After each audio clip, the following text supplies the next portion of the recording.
Okay, good afternoon. This is the Steve Mazzacane podcast. We'll get going in just a second. Before we start talking about our topics du jour tonight, we will give a little update on the market. I didn't even check the market, how we're doing overall. The Fed announced today they're really not doing anything, so no significant changes to that.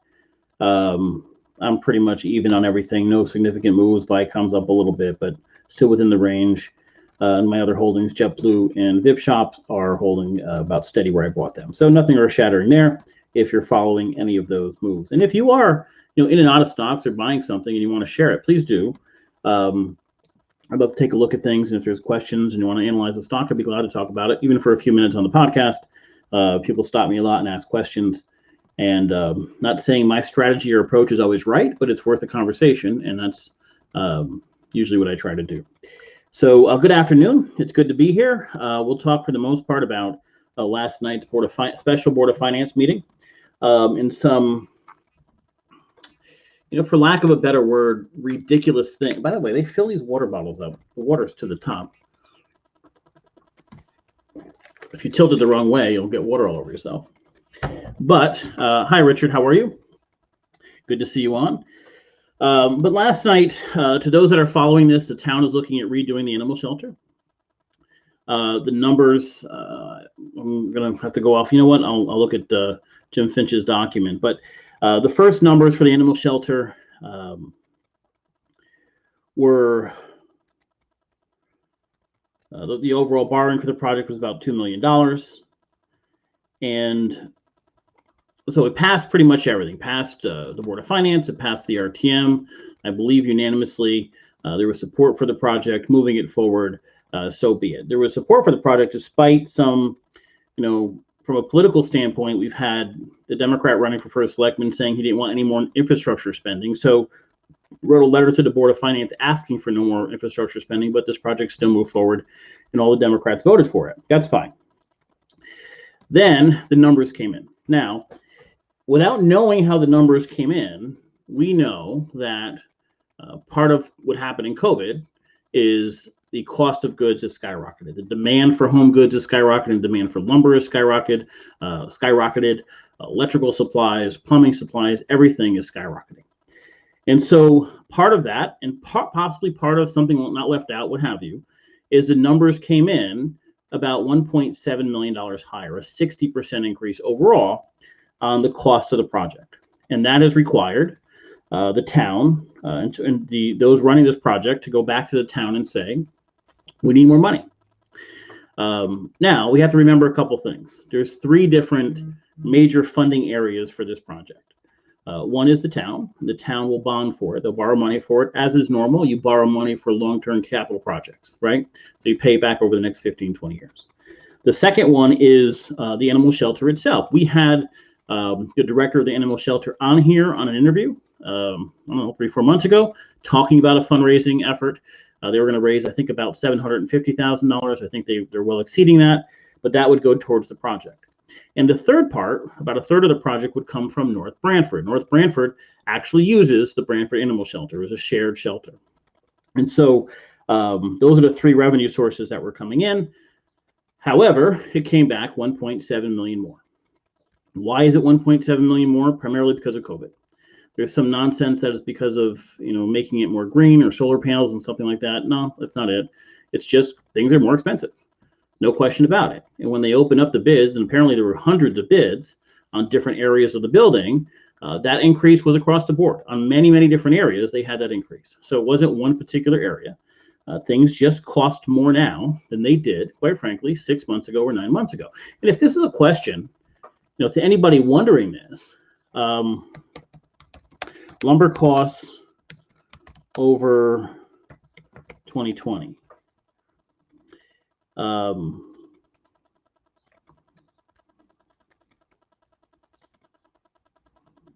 Just an article from February 10th of 2021 on CNBC. Softwood lumber prices were 112% higher, 10% in the last week. They jumped. This is back in February. The numbers of some items are up 30-40% easily. They're just spectacular. 113% is double, more than double. So the cost of all of these goods is skyrocketing. Last night, and I don't know who it was, I have to go back and listen to the tape. We'll listen to some of the tape now, but somebody in the back of the room said that. He said, listen, I'm a builder. I have 3 different projects, and they're all up 50%. But this project has become a magnet for political bullshit, and we're going to talk about that a little bit tonight. So last night, the Board of Finance first hears this a few weeks ago. They decide to have a special meeting, let the presentation come in, discuss it. They weren't happy about the increase. No one's happy about an increase, right? It happens. I had a podcast where I said it makes no sense to delay this. We have no indication it's going to go down in price. Even if it does go down in price, we don't know what's going to happen with interest rates in the future. Might as well get it when you have low interest rates and get it done now. That said, we have last night's meeting. And we've been seeing, we have an election coming up. The fact that there's an election 6 months away is the huge elephant in this room. You have Jamie Cosgrove, who hasn't announced yet, but is very likely to announce. Everybody knows him. He's not political. Like, he's not somebody who is political strategizing anything. He's trying to get stuff done, and he has successfully gotten massive infrastructure projects done that sat on the shelf for years. Every senior in town realizes they tried forever in every previous administration to get a senior center. They now have a senior center. Parents tried forever to get a new Walsh school. It lingered and got nothing under DeRoss. You now have a new Walsh school. You have Branford Hills Park. They never had a park. A dilapidated school sat there that could have been taken down for years. Cosgrove got in and took it down. You now have a park. Democrats under DeRoss tried to cap the landfill. They were unsuccessful. Cosgrove got in. You now have Ecology Park. Folk Park's a folk park. Is now a town park, and all redone. You have all major infrastructure projects of Firehouse and Indian Neck have moved forward, and they've moved forward with the mill rate staying in check, our tax rate being lower than most of our surrounding towns, with services that many of those towns don't have. It's hard to knock the job Jamie Cosgrove has done, but it's election season. In every single election season, the challenger will always make the same accusations. Transparency, transparency, transparency. They'll say things are happening behind closed doors and people are fudging the numbers and things aren't public and aren't transparent. It happens in every election, everywhere, on every level. I don't care if the election's for dog catcher. Those an opponent will say lack of transparency. Every election season. It is clockwork. And you'll see it next year at a state level. Republicans will yell it about Lamont. They may yell it about the budget implementer bill that just passed. That they passed with a ton of things in it that weren't really public things. Sometimes it's legitimate, sometimes it's not. In this case, I cover news. I have access to every document I could have ever wanted. If I can't get something for a legal issue or there's legal reasons for that, I can check with the Freedom of Information Commission if I'm rejected, but that's not really happened. I have not seen a transparency issue with this administration. I have seen stuff just get done, and I've seen it be incredibly bipartisan until you get to the RTM, where they're kind of nuts. That said, last night, presentations made, and there were some questions left. There were some financial questions. There were some assumptions made. The members of the Board of Finance stopped and said, hold on, provide some additional information. In the next week or two, a final vote will happen. I am almost certain it will pass. While members asked for more information, they also showed an understanding that there's some sense of urgency to get this done and get this started. So I expect it to pass the Board of Finance. I'm not sure what will happen on the RTM. From everything we're seeing so far, the Democrats very likely are going to fight it. There's going to be 1 or 2 Republicans that do as well. If that's said, if there's only 1 or 2 Republicans, it can still pass. The Democrats are in a fucking bind right now. They have the guy at the top of their ticket is speaking out of both sides of his mouth. I don't want to spend more on infrastructure. No, I do want to spend more on infrastructure. Interview with the Register. I want to spend on infrastructure. A letter to the Board of Finance. Don't spend on infrastructure. So he can't figure his shit out. And then last night, something interesting happened. I'm going to play for you a video. And this video is about a letter written by Jim Finch. Jim Finch is the finance director. We'll talk a little bit more about him. And he wrote a letter to the Board of Finance, as he always does on every line item, running down the details of this project. Here's the history. Here's what happened. Here's where we stand now. Here's where I think we are, and here's what I suggest moving forward. Common, normal. Jim Finch was hired under DeRoss. Personally, I can tell you he leans left. but fiscally, he's just a good fiscal guy. He manages money very well, and our town is extremely well fiscally managed. He was heavily respected by the Democrats until Jamie came in, and then suddenly he was enemy number one. It was just political bullshit. But he's still honest, he's straightforward, and he's the wrong guy to attack. But this gentleman gets up, and I didn't know who he was. And he gets up in the meeting, and he starts literally, absolutely attacking Jim Finch's report. And so I'm going to play this video for you. To those of you who know Jim Finch, you may laugh a little bit. I'm going to play it, and I'm probably going to give this gentleman more attention than he's ever gotten, but certainly in Branford. But we found out who he was afterwards, and we'll go through this. So how do I play this? Hold on one second.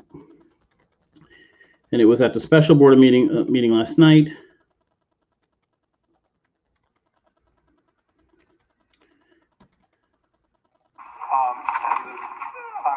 I want to say, first of all, that I've had rescue dogs for over 25 years. All right, so this is the gentleman. I love rescue dogs, and I'm very much in favor of shelters.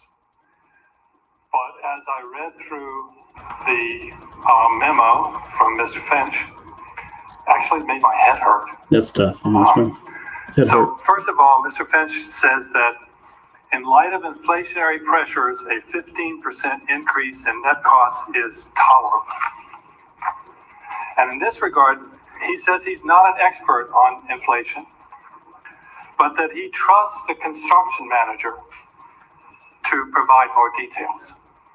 Now, are we to understand that Mr. Finch has not asked for the details? Think about that for a second. Okay, I'm going to stop it there for a second because I love this bullshit. First, he takes a quote from what Jim wrote. Okay, so the quote is, let's go back and listen to that quote one more time because it's pertinent here. The memo from Mr. Finch actually made my head hurt. Poor guy. He's rough. It's tough. So first of all, Mr. Finch says that in light of inflationary pressures, a 15% increase in net costs is tolerable.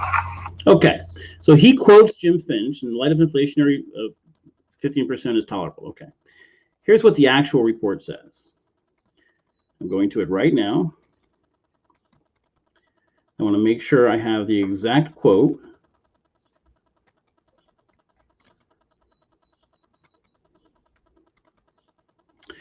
The assumptions above maintain that this increase is unacceptable, but perhaps a moderate increase would be acceptable.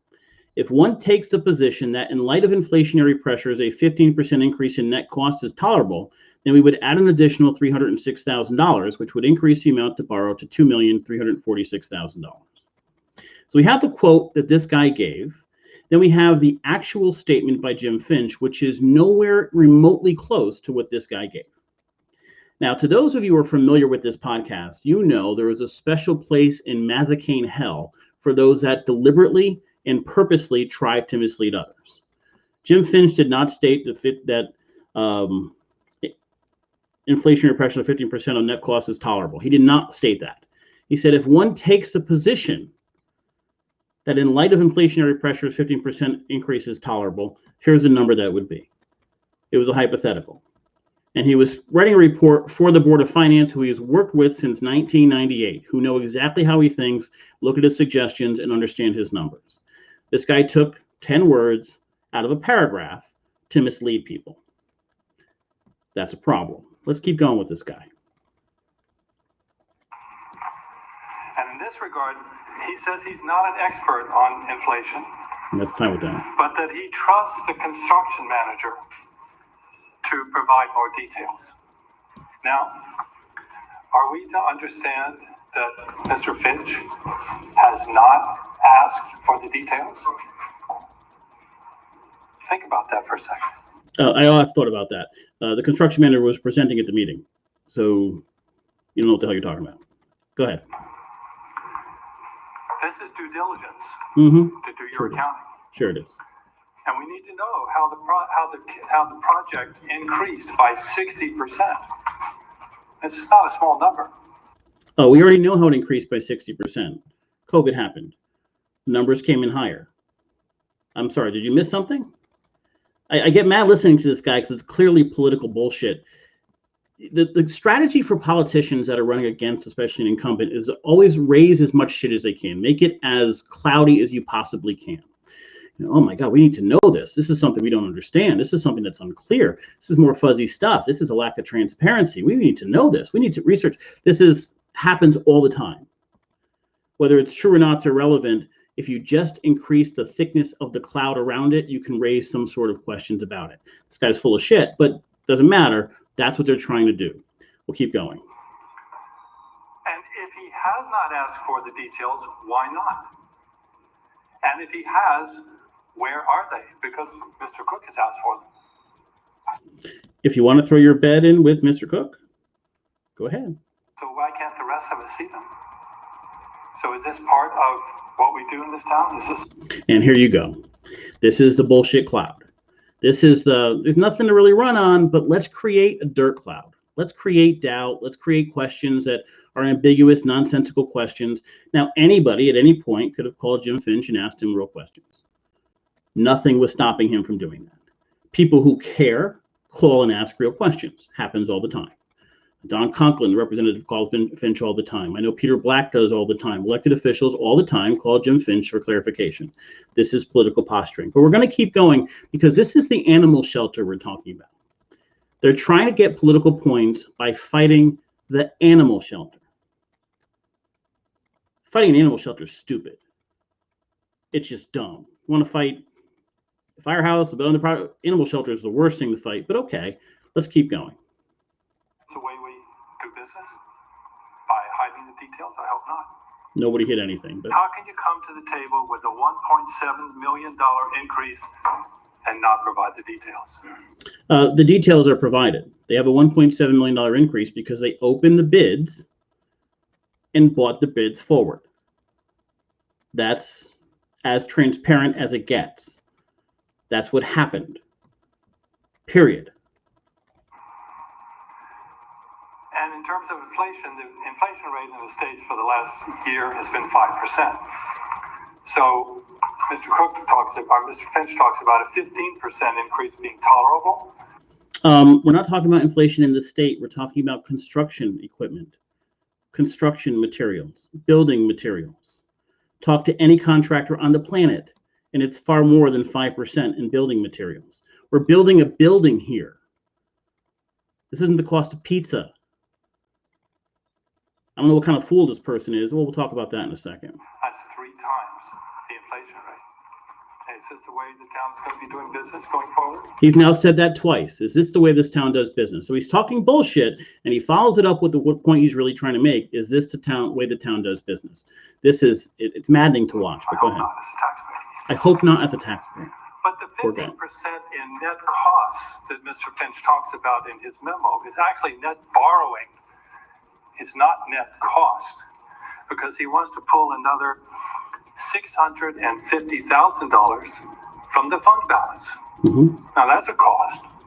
Mm-hmm. So, and in addition, he doesn't provide any details in the memo about what that impact is on the fund balance and the finances of the town. Yeah, he's reporting to the Board of Finance. Joe Mooney knows the impact. Victor Casella knows the impact. Jeff Villette knows the impact. Bob Imparato knows the impact. He doesn't have to because he's reporting to people, unlike this gentleman, who actually know what the hell they're doing. Which I think all of you should be very concerned about. At least we should have this information. And together, those two things, the additional borrowing and the fund cost draw, brings us up to almost $1 million. No shit, Sherlock. It was a $1.7 million increase. I don't understand. Like, I don't know. We'll keep going. But then, beyond that, there's more. We have to go to our good friends, in North Branford and ask them for an extra $214,500 to pay for this. Yeah. And Mr. Finch tells us that this is an unappropriated expense. In other words, the people in North Branford have not agreed to this. Of course they haven't agreed to it yet. We'll have to approve it first. What, was there some sort of telepathic thing going on between Finch and North Branford? Of course they haven't agreed to it yet. This guy's fucking crazy. And what I'd like to know is, Has anyone asked them? Because if they don't go along with this and we decide to do this presentation, this proposal, we're going to be on the hook for that extra money, $215,000.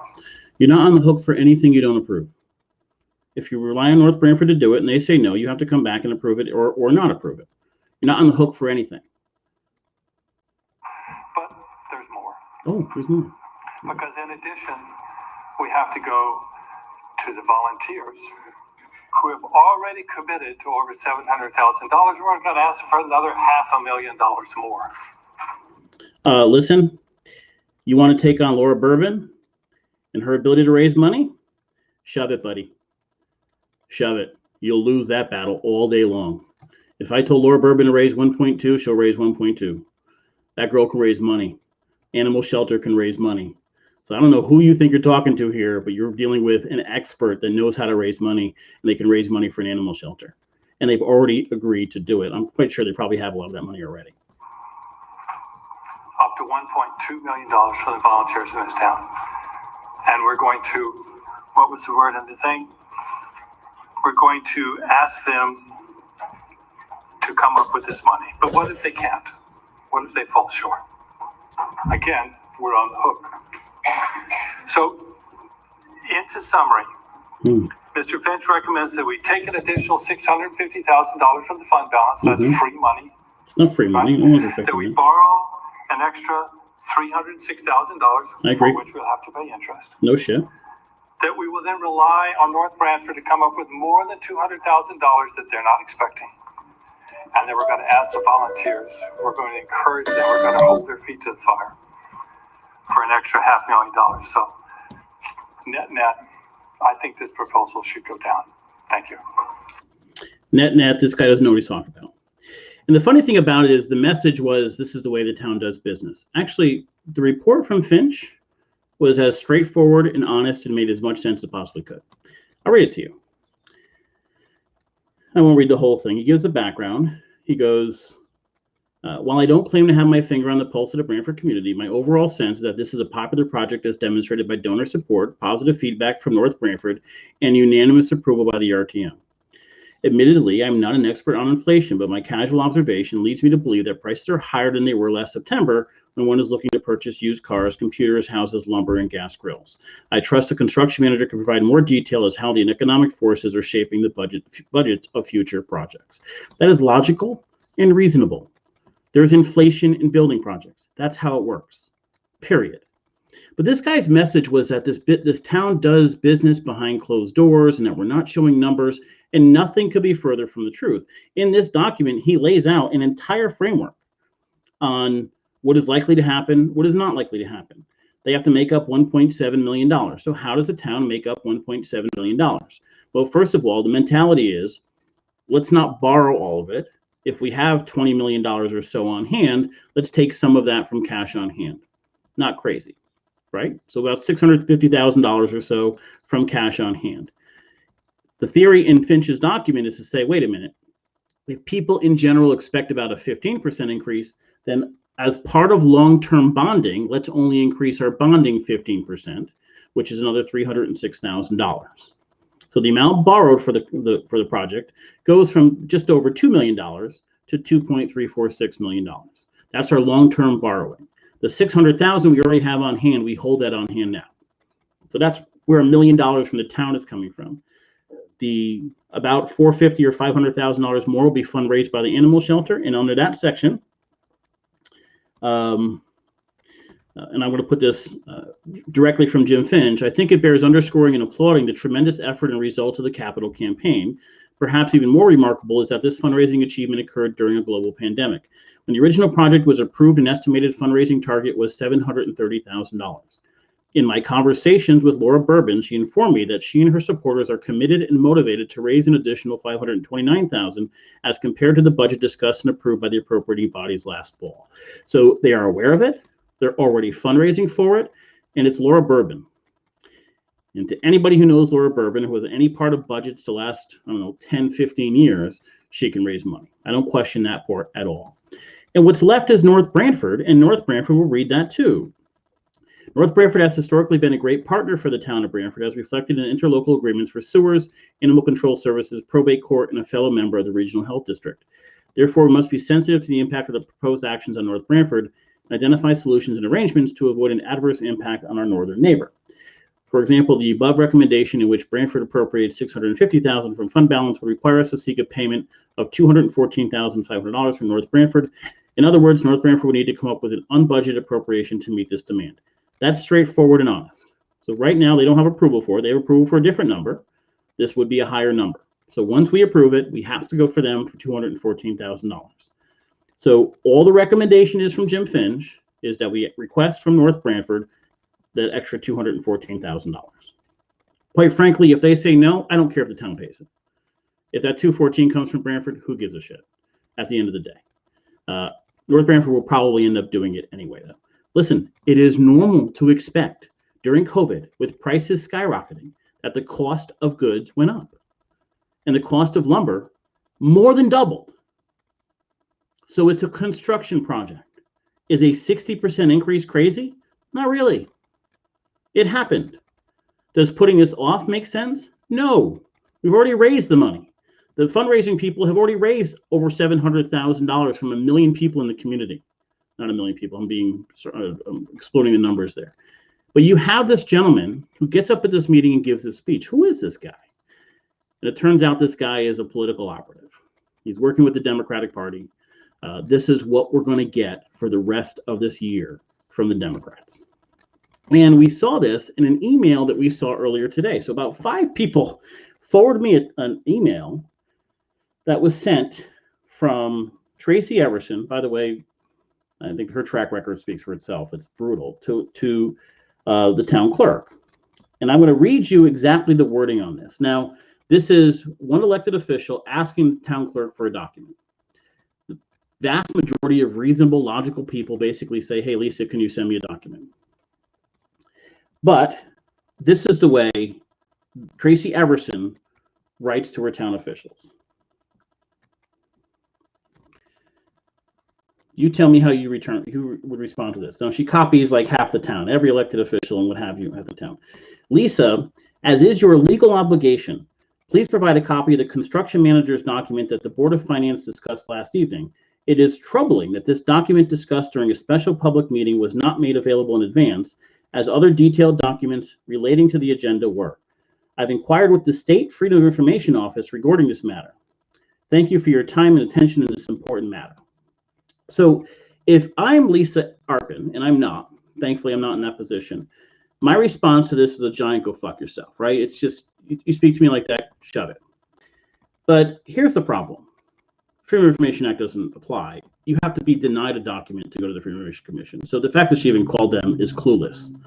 I've said before, this is the dumbest RTM member I've ever covered. That's not a joke I've ever covered, by far. That she speaks to a town clerk or anybody that's this way is ridiculous.